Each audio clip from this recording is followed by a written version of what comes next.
Episode ஆரம்பத்தில் 2 பேர் ஹோட்டலில் இருந்து பேசிகிட்டு இருக்காங்க. எதை பார்த்தீங்கன்னா நம்ம சார்லியை பற்றி தான். இந்த ஹியூமன்ஸை பார்த்தியா, இந்த பேக் வாட்டர் ஹை ஸ்கூலில் ஒரு பொண்ணை அது காப்பாற்றிருக்குப்பா. உண்மையிலே ஒரு பெரிய விஷயந்தான். அது மட்டும் இல்லாமல் ஏஐல இருந்து கூட ஒரு ரீசெண்டாக ஒரு நியூஸ் வந்தது. அது உனக்கு என்னன்னு தெரியுமா? ஏஐலேவா? ஏஐலன்னா என்னது அப்படின்னா அனிமல் லிபரேஷன் அலையன்ஸ். இவங்க தான் அந்த ஹியூமன்ஸையே கண்டுபிடிச்சாங்க. இதே மாதிரியே ஒரு அம்மாவும் ஒரு சின்ன பொண்ணு இந்த ஹோட்டல் விட்டு வெளியே வராங்க. அப்போது இவங்க அம்மா வந்து ஒரு ஹேட்டை மறந்து ஹோட்டலே வச்சுட்டு வந்திருப்பாங்க. அப்போ இந்த பொண்ணு எடுக்க போகிறா. அந்த பொண்ணு சொன்ன மாதிரியே அவங்களோட அம்மாவோட ஹேட்டை கண்டுபிடிச்சிட்டு எடுத்துகிட்டு வந்துட்டுருக்கா. அப்போ சடனாக ஒரு பெரிய ஒரு பிளாஸ்ட் ஒன்று நடக்குது. அதில் அந்த ஹோட்டலே சின்ன பின்னமாக போகுது. இது யாருமே எதிர்பார்க்கவே இல்லை. இந்த கொடூரமான ஒரு விஷயத்த இந்த ஏஐயில் சேர்ந்தவங்க தான் பண்ணியிருப்பாங்க. அதை அவங்க மீடியாலையுமே ஒத்துக்கிறாங்க. பாவம் அந்த சின்ன பொண்ணு தான் அந்த பிளாஸ்ட்டில் இறந்து போயிட்டா. இங்கே நம்ம சார்லி படிக்கிற ஸ்கூலில் இருக்க பசங்களாம் அந்த டெரரிஸ்ட்லாம் ரொம்ப மோசமானவங்க, இப்படியே அவனுங்க பண்ணுவாங்க அப்படி பேசிகிட்டு இருக்காங்க. இப்போ ஸ்கூலில் விஷயம் எப்படி திரும்பி போயிடுச்சுன்னா, நம்ம சார்லிக்கும் அந்த ஏஐலுக்கும் ஏதோ ஒரு சம்மந்தம் இருக்குதுன்னு பசங்க நினைக்க ஆரம்பிச்சிட்டாங்க. ஏன்னா அந்த ஏஐல தான் நம்ம சார்லியை கண்டுபிடிச்சி காப்பாற்றிருப்பாங்க. டிவியில் பிரேக்கிங் நியூஸாக இருக்கிறது இந்த எக்ஸ்ப்ளோஷனை பற்றி தான். இந்த விபத்து ஏற்பட காரணம் 15 வயசு ஹியூமன்ஸையே முதல் முறையாக கண்டெடுத்த ஏஐல தான் இதுக்கு காரணம் அப்படின்னு சொல்கிறாங்க. நம்ம சார்லிக்கு இதுக்கு எந்த ஒரு சம்மந்தம் இல்லைனாலும் சார்லியோட பேர் தேவையில்லாமல் இதில் அடிபட்டதுனால சார்லியோட அவங்க அம்மா ரொம்பவுமே கவலைப்படுறாங்க. எங்கே இதனால் அவனுக்கு ஏதாவது ஒரு ஆபத்து வந்துட போதா அப்படின்னு. உடனே நம்ம சார்லியை ஸ்கூலில் இருந்து வீட்டுக்கு கொண்டு வாங்க அப்படின்னு சொல்லி சார்லியோட அவங்க அம்மா அப்பா கிட்டே ஃபோன் பண்ணி சொல்கிறாங்க. அந்த நேரத்தில் ஸ்கூலோட லாபியில் லூசி வந்து பார்க்க அங்கே நம்ம ஹீரோட அப்பா கில்பஸ்ட்ரைனு நம்ம சார்லியை வீட்டுக்கு கூட்டிகிட்டு போயிருக்காரு. நீங்கள் ப்ரொஃபஸர் கில்பஸ்ட்ரைன் தானே? நான் இந்த ஊரோட டெப்யூட்டி போலீஸ் பில்கிரஹாம். நான் உங்ககிட்ட கொஞ்சம் விசாரணை பண்ண வேண்டியது இருக்குது. கூடவே அவன்கிட்டேயும் தான். இப்போ இவங்க 2 பேரும் எந்த ஒரு முடிவில் இருக்காங்கன்னா, சார்லி இனிமேல் ஸ்கூலுக்கே கூட்டிகிட்டு போக வேணாம், அவனை நம்ம வீட்டிலே வச்சுக்கலாம் அப்படின்னு முடிவு எடுத்துருக்காங்க. நம்ம ஹீரோ இவங்க பேசினதை கேட்டிருப்பான் போல். இனிமேல் எந்த ஒரு பிரச்சனையும் வராது, நான் பத்திரமா ஸ்கூலுக்கு போகிறேன் சொன்னதுனால இவங்க 2 பேரும் ஒத்துக்கிறாங்க இவனை ஸ்கூலுக்கு அனுப்புறதுக்கு. அடுத்த நாள் காலையிலே ஆகுது. நம்ம ஹீரோ சொன்ன மாதிரி ஸ்கூலுக்கு வந்துட்டான். ஆனால் அங்கே இருக்க பசங்க நம்ம ஹீரோவை ஒரு டெரரிஸ்ட் கணக்காக பார்க்க ஆரம்பிக்கிறாங்க. ஏஐலே சேர்ந்த 2 பேர் ஒரு காரில் இருந்து நம்ம ஹீரோவை தூரத்துலேருந்து வாட்ச் பண்ணிகிட்டு இருக்காங்க. லஞ்ச் பிரேக் வந்துருச்சு. நம்ம ஹீரோ சாப்பிட்றதுக்காக கேஃபட்டீரியா வந்திருக்கான். இப்போ தான் வந்தான் சாப்பிட்றதுக்கு. அதுக்குள்ளே பிரச்சனை பண்ணதுக்கு ஓசியும் அவன் ஃப்ரெண்டும் வந்துட்டாங்க. நம்ம ஹீரோ பக்கம் இருந்து சப்போர்ட்டிவாக பேசுகிறதுக்கு லூசி மட்டும்தான் வந்திருக்காங்க.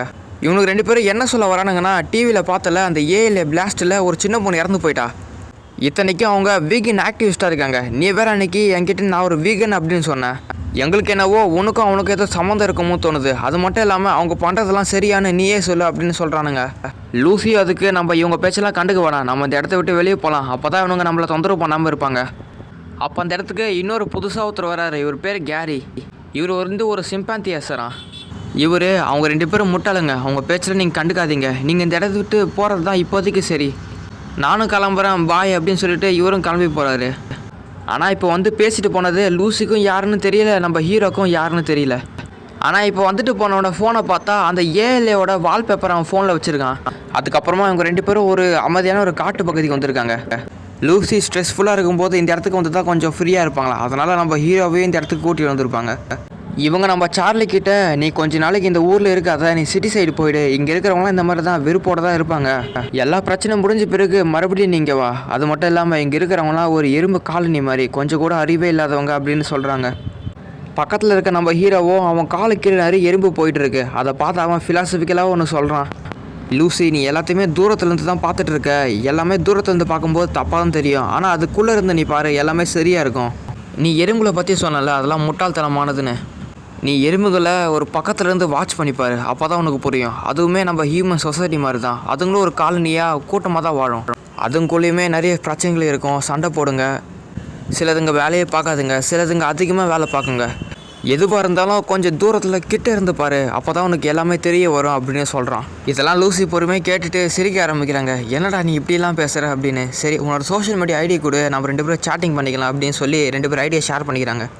அதுக்கு அடுத்த சீனில் நம்ம ஹீரோ காரில் வீட்டுக்கு போயிட்டு இருப்பான். அப்போ பின்னாடியே அந்த பில்கிரஹாமே போலீஸ் காரில் வந்துட்டு இருக்காரு. அப்போ அந்த போலீஸ் காரில் இந்த டிரைவர் என்ன சொல்கிறாருன்னா, சார் நான் உங்ககிட்ட ஒன்று கேட்கலாமா? எப்போ பார்த்தாலும் அவனை எங்கே போனாலும் நம்ம பின்னாடியே போய் வாட்ச் பண்ணிகிட்டே இருக்கோம், எனக்கே ஒரு மாதிரி ஃபீல் ஆகுது, நம்ம இனிமேல் இதை பண்ணணுமா அப்படின்னு கேட்குறான். அதுக்கு பில்கிரஹாமே அது நம்மளோட வேலைடா, நம்ம பண்ணி தான் ஆகணும் அப்படின்னு சொல்கிறாரு. அப்போ ஃபில்லு பக்கத்தில் இருந்த டிரைவர் மார்க்கோ கிட்ட யாருக்குமே தெரியாத ஒரு ரகசியத்தை சொல்ல போகிறாரு. ஒரு 10 வருஷத்துக்கு முன்னாடி பொலிவிரா போலீஸ் ஸ்டேஷன்லேருந்து இவங்கள கூப்பிட்டுருப்பாங்க. யாரோ ஒருத்தரை பாதுகாக்கிறதுக்காக ஆளுங்க கம்மியாக இருக்கிறதுனால இவங்களையுமே கூப்பிட்டுருப்பாங்க. அதனால் இவருமே அங்கே போயிருப்பார். யார் அது அந்தளவுக்கு முக்கியமான ஆள்னா நம்ம சார்லி தான். ஏன்னா உலகத்துல இவன் தான் ஃபஸ்ட்டு ஒரு ஹியூமன்ஸி. அவனை பாதுகாக்கிறதுக்கு நூற்றுக்கணக்கான கார்ட்ஸு கூடவே ஆயிரக்கணக்கில் மக்கள் அவனை பார்க்கறதுக்கு வந்திருக்காங்க.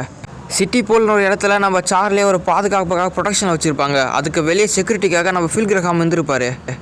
திடீர்னு அந்த பில்டிங்குள்ளே இருந்து அலாரம் சத்தம் கேட்க ஆரம்பிக்குது. எல்லாரும் அடித்து பிடிச்சி வேகமாக உள்ளே போய் பார்க்குறாங்க என்ன ஆச்சுன்னு. உள்ளே இருந்த போலீஸ் ஆஃபீஸர்லாம் அடிபட்டு அப்படியே தரையில் விழுந்திருக்காங்க. ஒருத்தர் 2 பேர் இல்லை, ஏகப்பட்ட பேர். எல்லாருமே நம்ம சார்லிக்கு பக்கத்துலேயே விழுந்திருக்காங்க. நம்ம சார்லி தான் இவங்களை ஏதோ ஒன்று பண்ணியிருக்கான். நீ நினைக்கிற அளவுலாம் அவன் ஒன்றும் சாதாரண ஆள்லாம் கிடையாது. அவனுக்கு சொல்லப்படாத அளவுக்கு ஸ்ட்ரென்த் இருக்குது. அவன்கிட்ட ஜாக்கிரதையாக தான் இருக்கணும். இந்த விஷயத்தை நாங்கள் பப்ளிக்கு தெரியாமல் மொத்தமாக மறைச்சிட்டோம் அப்படின்னு ஃபில் கிரஹாம் மார்க்கோ கிட்ட சொல்கிறாரு. நம்ம லூசி என்ன பண்ணுறாங்க பார்த்தா ஃபோனில் நம்ம ஹீரோ கூட சேட்டிங் பண்ணிக்கிட்டே போயிட்டு இருக்காங்க. அப்போ முன்னாடி பார்க்காம ஒருத்தர் மேலே இடித்து இவங்க கீழே விழுந்துடுறாங்க. இவர் தான் அது. என்னை மன்னிச்சிடுங்க, நான் உங்களை தெரியாமல் இடிச்சிட்டேன். உங்களை பார்த்ததில் ரொம்ப சந்தோஷம். என்னோடய பேர் மேக்ஸ். கூடவே உங்ககிட்ட ஒன்று கேட்கணும். உங்களுக்கு ஹியூமன்ஸியை தெரியுமா அப்படின்னு கேட்குறாரு. இவர் கான்பேக் இன்ஸ்டியூட்டுக்காக வேலை பார்த்துட்டு இருக்காரு அப்படின்னு சொல்கிறாரு. இங்கே தான் சார்லி பிறந்தான். இங்கே தான் அடிக்கடி செக்கப்புக்காக இந்த கான்பேக் இன்ஸ்டியூட்டுக்கு சார்லி வருவான். கூடவே லூசியோட பேர் அவர் தெரிஞ்சு வச்சுருக்கான். எப்படின்னு கேட்டால் அவன் லூசி சைக்கிளில் அவங்களோட பேர் வச்சுருப்பாங்க. அதை பார்த்தா நான் சொன்னேன் அப்படின்னு சொல்கிறான். இவனை பார்க்கும்போது சந்தேகமாக இருக்கிறதுனால லூசி இந்த இடத்த விட்டு கிளம்பி போயிடுறாங்க. இந்த விஷயத்தை பற்றி அன்றைக்கி நைட்டு நம்ம சார்லி கிட்டே சேட்டிங் மூலிமா பேசிகிட்டு இருக்காங்க. ஒரு வினோதமான ஆள் மேக்ஸ்ன்னு சொல்லி என்கிட்ட பேசினான். அவன் என்கிட்ட நீ அடிக்கடி கான்பேக் இன்ஸ்டியூட்டுக்கு செக்கப்புக்காக போவ அப்படின்னு சொன்னான். அது உண்மையா அப்படின்னு கேட்குறாங்க. ஆமாம், அது உண்மை தான். நான் அடிக்கடி அங்கே தான் போவேன். நாளைக்கு கூட நான் போக தான் போகிறேன். நீ வேணா கூட வா அப்படின்னு சொல்கிறான். இங்கே நம்ம சார்லியோட வீட்டில் அவங்களோட அம்மா யார்கிட்ட இவ்வளோ நேரம் சேட்டிங் பண்ணிகிட்டு இருக்கா அப்படின்னு கேட்டால் என்னோடய ஃப்ரெண்டு லூசி கிட்டே பேசிகிட்டு இருக்கா அப்படின்னு சொல்கிறான். அதுக்கு அவங்க அம்மா என்னடா லூசின்னா ஒரு முயலோட பேரா, முயல்கிட்டடா சேட்டிங் பண்ணிட்டு இருக்கா அப்படின்னு கேட்டால் அதுக்கு அவனும் இல்லை அது முயல் இல்லை, அது ஒரு ஹியூமனு அப்படின்னு சொல்கிறான். அதுவும் அவள் ஒரு பொண்ணு அப்படின்னு சொல்லவும் எங்கள் அம்மாவுக்கு செம ஹாப்பி. என்னடா இது இவ்வளோ ஆச்சரியமாக இருக்கடா அப்படின்னு. அடுத்த நாள் காலையில் நம்ம சார்லோட அப்பா கில்பர்ட் ஸ்டைனு நம்ம லூசியை இந்த ஹாஸ்பிட்டலுக்கு கூட்டு வந்திருப்பார். அதான் அந்த கான்பேக் இன்ஸ்டியூட்டுக்கு. இந்த இன்ஸ்டியூட்டில் டாக்டர் ஃப்ளவர்ன்றவர் நான் மேக்ஸின்ற எம்ப்ளாய் யாராவது இங்கே வேலை செய்கிறாங்களா நான் செக் பண்ணி பார்த்தேன். ஆனால் அந்த மாதிரி யாருமே இல்லை அப்படின்னு சொல்கிறாரு. அப்போ கில்பர்ட்டும் என்னது மேக்ஸ்ன்னு யாருமே இல்லையா, அப்போ லூசி கிட்டே பேசினது யார் அப்படின்னா யாராவது ஒரு மீடியாவை சேர்ந்தவங்க தான் இன்டர்வியூக்காக வந்திருப்பாங்கன்னு நினைக்கிறேன். எதுக்கும் நான் போலீஸ்கிட்ட கம்ப்ளைண்ட் பண்ணியிருக்கேன், மிச்சத்தை அவங்க பார்த்துப்பாங்க, இருந்தாலும் நீங்கள் கொஞ்சம் சேஃபாக இருந்துக்கங்க அப்படின்னு சொல்கிறாரு. அந்த சமயத்தில் தான் சார்லி செக்கப் முடிச்சுட்டு வரான். அப்போ டாக்டர் ஃப்ளவர் நீ லூசி கிட்ட ஈவாவை இன்ட்ரடியூஸ் பண்ணிவே அப்படின்னு சொல்கிறாரு. யார் அந்த ஈவானா அது ஒரு குரங்கு. இது சாதாரண குரங்கு கிடையாது, நம்ம ஹீரோவோட பயாலஜிக்கல் அம்மா. அதாவது இந்த குரங்கு தான் நம்ம ஹீரோட ஒரிஜினல் அம்மா. சரி ஓகே காய்ஸ், இதோட இந்த எபிசோடு முடியுது. உங்களோட வேறு ஒரு எபிசோடில் பார்க்குறேன். அது வரைக்கும் பாய்.